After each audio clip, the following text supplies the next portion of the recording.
Hello students, welcome to the MOOC course on Introduction to Sociology 2. Today our topic is Introduction to Conflict Perspective.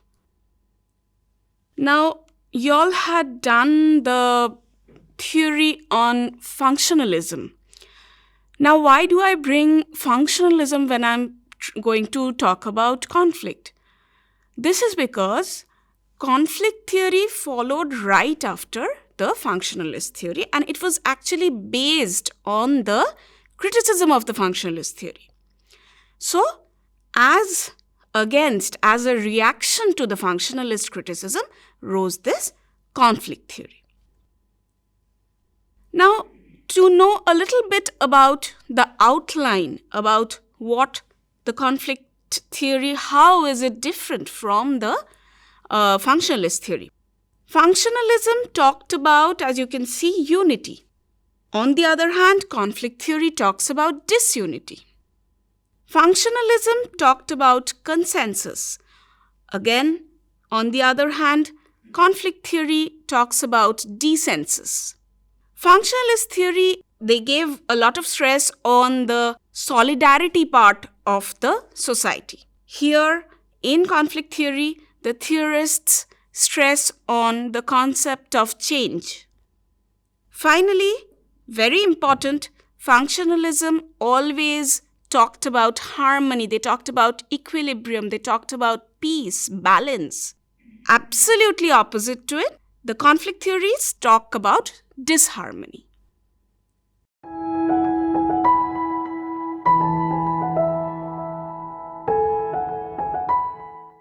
So, when we talk about conflict, before going into the conflict theory, when we talk about the concept of conflict, there can be intra-group conflicts, there can be inter-group conflicts. How is it different? In intra-group, there is conflict within the group amongst its members. Disagreement over anything. On the other hand, what is inter-group conflict? It is the conflict between two separate groups. So, this is the prime difference between intra-group conflict and inter-group conflicts, which we find in our everyday life. Now, let us gradually get into the theory of conflict. We talked about conflict, now the theory of conflict. So, where did it originate from? Classical political philosophy talked about political power-oriented struggle. This happens to be one of the major roots, major origin of the conflict theory. Who were the main proponents of this? Machiavelli, Bodin, and Hobbes. Another very important origin of the conflict theory is classical economics, where mainly utilitarianism, the struggle for scarce resources for yourself, became the main point of focus for people like Adam Smith, Malthus, and others who helped in creating this conflict theory.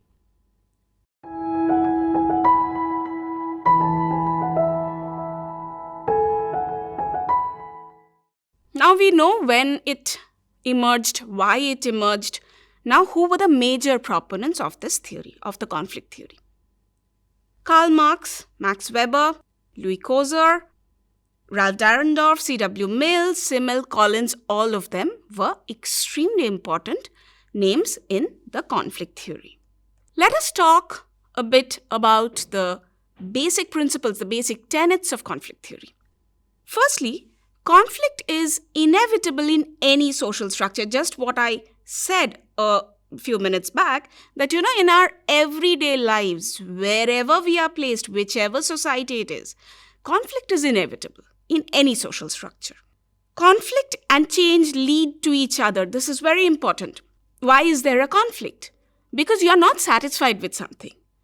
So, when there is a conflict, you want some change. So, the result can be that there is a change, or it can be that no, it remains the same. But conflict usually leads to change. Again, change leads to conflict. So if there is something new, for example, in India, when girls first started going to school, first started wearing other dresses, Western dresses, people started saying that this is not something that is acceptable. So they disagreed. So there was no consensus and conflict arose. So here, change is leading to conflict. That is why we are saying conflict and change lead to each other. Conflict is deeply related to social situations. Obviously, conflict happens between people, human beings, who make up the society. Conflict cannot be suppressed for long. For example, you think that someone or a group is discontent about something and they are not speaking about it, they are not vocal about it, they are not expressing their discontent. But this will build up and eventually conflict will happen. They will come out with their discontent sometime or the other, not very late. So conflict cannot be suppressed for long. Conflict may or may not be physical. It may be a cold war. It may be a verbal fight.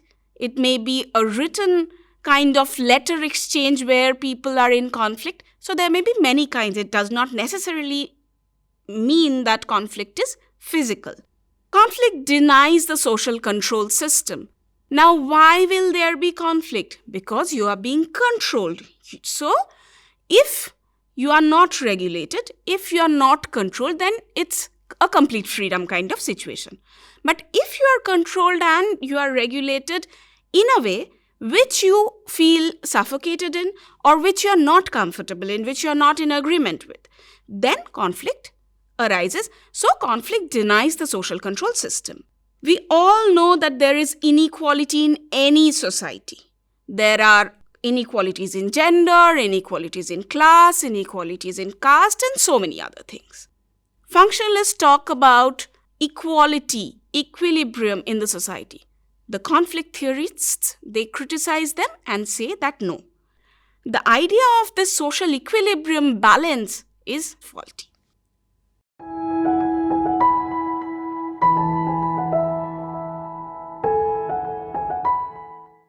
What are the intellectual roots of this conflict theory? We discussed the subjects or the disciplines as the origin.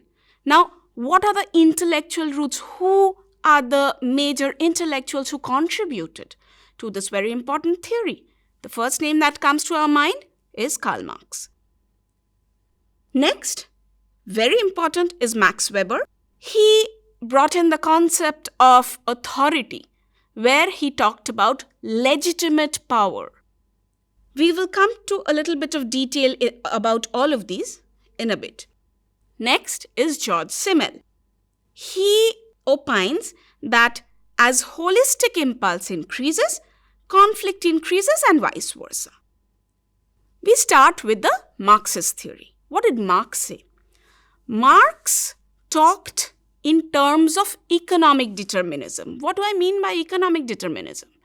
So Marx said everything in the society is divided into two parts. One is the base and the other is the superstructure. What is the base? What is the basis on which everything rests, on which the superstructure rests? The base is the economy. So, economic deterministic approach of Marx. That is why it is called. So, Marx bases everything on the economy. His base of the society, he feels, is the economy or the production system, obviously, and the rest of everything apart from the economy, be it health, be it religion, be it polity, be it education, everything else goes into his category of superstructure, which is dependent on the base, dependent on the economy. Now, Marx divides the base or the production system into mainly three parts, where he talks about forces of production, means of production, and the relations of production. Now, in the forces of production or the means of production, he talks about machines, he talks about human resources, labor, and all these, which are important for producing something. In the relations of production, he goes on to talk about the haves and the have-nots. What are haves and the have-nots? Marx says that in any society, the society has this production system and there are relationships in this production system. There is owner of means of production and there are some non-owners of the means of production. So who own the means of production? Marx calls them haves or the propertied class. On the other hand, the ones who do not own the means of production, Marx calls them the property-less class. Now the propertied class, obviously, because they are powerful, because they own the property, so they exploit the property-less class. The haves exploit the have-nots. Now, years of exploitation goes on where, as you can see in this chart, where the non-owners, where the have-nots, where the property-less class, they keep on being exploited like anything. Initially, because they need the money, because they need to earn their living, and they do not own the means of production, remember that. So, initially what happens? The non-owners remain silent in spite of all the exploitation that goes on. So, Marx says that during this time, people have a kind of ideological conflict. So, it's an ideological conflict going on within the exploited people. So, Marx calls this class as a class in itself. Now, gradually, with time, with more and more exploitation, as I said, conflict cannot be suppressed for long. Now, gradually what happened? One of these or two of these class in itself exploited property-less class, they gradually confided in others within their group. And the other thought, oh my God, I was thinking the same. Why didn't we share this idea before? So gradually they started sharing their ideological conflict and started being conscious. So this process Marx identifies as class consciousness. Now what happens after the class in itself gains class consciousness? It becomes a class for itself. So they are for each other. They become united. Now they start an external physical conflict with the owners. Gradually, what happens is there is a revolution and inevitable change to a new society. So, this is what, in a nutshell, Marx feels about how conflict comes into play within the relations of production, and he calls this the class struggle. Let us move on to the next very important theorist, Max Weber. Max Weber, he thought that conflicts in the society existed. Why? Because of competition over scarce resources. So the resources in our society is limited. It is scarce. It's not adequate for all the people. So everyone competes for that. Everyone wants to have that, wants to own that. That is why the conflict arises. Conflict theory also applied to power dynamics beyond the inequalities of economic classes. Now, this is a little bit beyond what Marx talked about. Marx talked about only economic class, right? So, here we can see that Weber says, yes, of course, economic class is important, but it is not the only kind of, source of conflict. So, what are the three main sources of conflict that Weber identifies? He says economic social, and political factors are the three main sources of conflict in any society.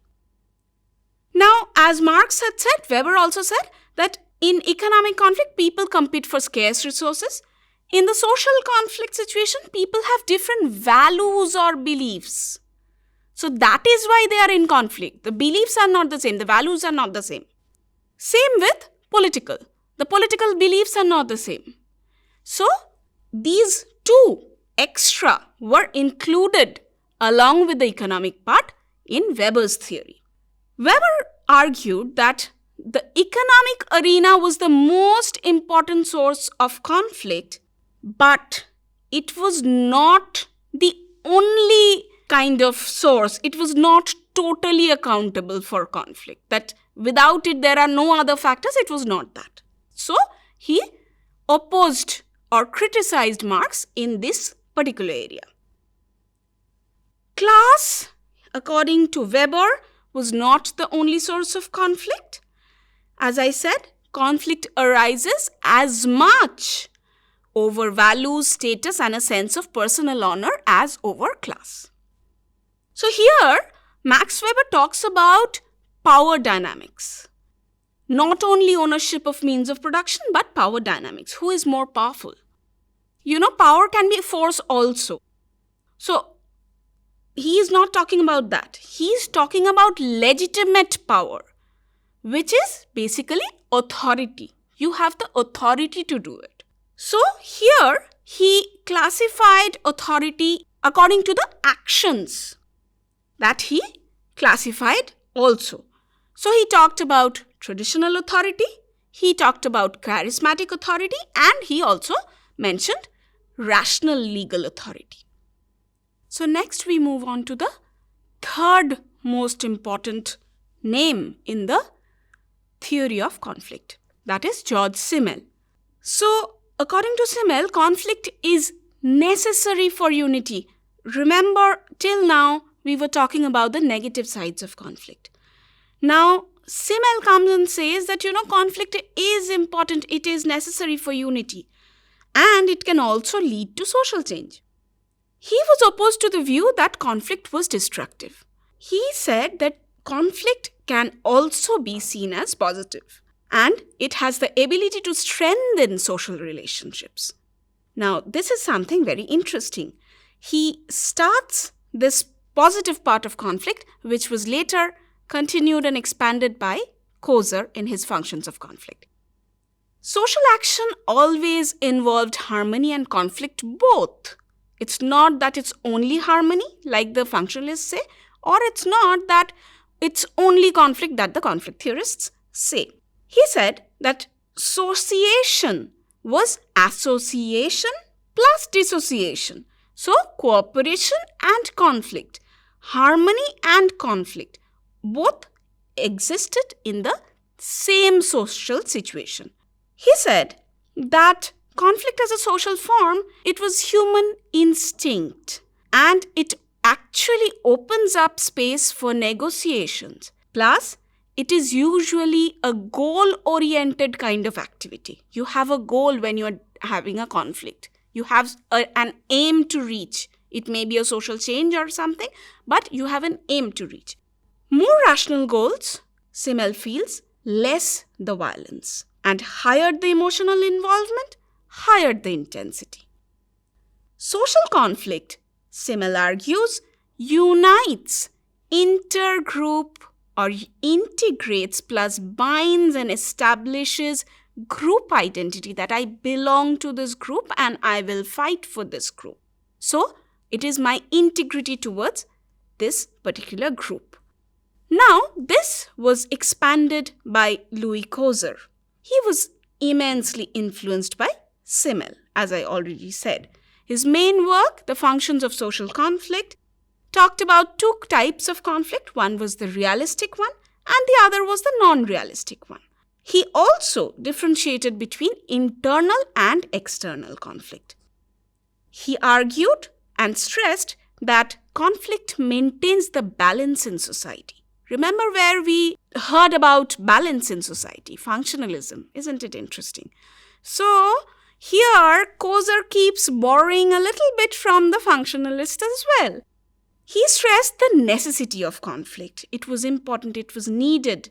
Conflict is dysfunctional also. He didn't say that conflict never had a negative side. He said it was sometimes dysfunctional. When was it dysfunctional?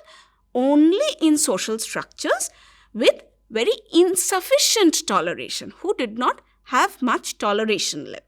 Highly intense conflicts that almost tears apart society happened only in social structures which were very rigid. Next was Ralph Dahrendorf. He was strongly influenced by Marx. He said interest groups were groups which had common interest. They manifested the common interests and drives the change or progression. He differentiated between the integrative theory and the coercive theory. So, which one integrates and which one is forceful, coercive. Conflict between dominating and subject group in imperatively coordinated associations. He talked about this. These ICAs were very, very important part of Dahrendorf's theory. He argued conflict operates within these ICAs, within these imperatively coordinated associations of the society over questions of power and authority. And all the ICAs together contributed to the conflict within the society as a whole. Dahrendorf defined the social organization as associations that produce conflicts of interest and that lead to conflict groups. He did not feel that changing the ownership of production would eliminate conflict. It would not do away with conflict. He felt that a revolution would just lead to a new set of antagonistic classes which would perpetuate conflict within the society. So now, another class would come to dominate and exploit. There would not be any elimination. So, the which two classes did he talk about? Those with authority and those without authority. These two groups had opposing interests. Conflict and consensus are complementary according to him. They cannot exist without the other. He talked about three groups: quasi-group, interest group, and then finally conflict group. So first, the groups became a quasi-group, individuals became a quasi-group, and then they formed up more and integrated more on the basis of their interest, and it became an interest group, and finally they became the final conflict group. And he said social change is universal. You get social change everywhere in the society. Society keeps on experiencing conflict. You cannot find a society where there is no conflict. All components of the society contribute to create the social change. He talked about the concept of enforced constraints. So these constraints were imposed, they were enforced on the individuals. Differential distribution of authority became the determining factor of systematic social conflict according to Dahrendorf. Next we come to the conflict theory according to C. Wright Mills. He was the founder of modern conflict theory. He believed that social structures are created because of the conflict between differing interests. That is the reason it is created. People are then impacted by the creation of social structures, and the usual result is a differential of power between the elite and the non-elite or the others. Society as a dynamic entity constantly, he felt, that undergoes a change as a result of this competition over the limited resources or the scarce resources found in our society. His most famous work was The Power Elite.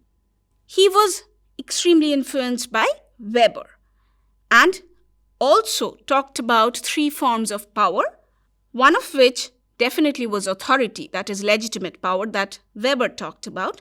The other two were coercion or physical force and manipulation. These three things he talked about in his theory of conflict. Next was Randall Collins. He did a multidimensional analysis of conflict and also social stratification. Conflict and competition, he argued, permeate all areas of social life as a result of people's ongoing struggles, everyday struggles. Why? To improve their position in terms of material resources, status, and power. So, 4 primary assumptions of Collins were competition, revolution, structural inequality, and war. Finally, we come to the criticism that were faced by these conflict theorists. Conflict theory, as we know, it ignores how different social institutions like family, education, politics, religion, etc. provide essential functions in society and can work together to create a balance. Here, the assumptions are difficult to apply to the educational system and individual classrooms. These are not applicable. They understate the cohesion and stability found in society. They ignored the importance of race, ethnicity, gender, disability, age, and other factors when it comes to explaining how people want to identify themselves, how they relate to other members of the society, and how they organize the social world in which they belong. It also fails to capture the way in which economic interactions can mutually benefit the different opposing classes involved. Much of the scientific research performed on conflict dealt primarily with the individual conflict rather than interpersonal conflict. The division between social classes is ultimately a power struggle, a competitive force in which one group seeks domination and control over the weaker group. The ironic component of this thought is that even within the weaker group, there may still exist a power struggle. Think about this very carefully. So, students, to conclude, we saw why did conflict theory arise out as a reaction to functionalism. We saw when it happened. We learned who were the main proponents and how did conflict theory gradually evolve in structure, how the classical theorists gradually changed continuously and, led the way towards the modern conflict theorists who took it a little further. However, in spite of all these changes and in spite of the modern conflict theorists kind of shaping it up a little more, fine-tuning the theory a little more, there were definitely criticisms that we discussed about. Thank you, students.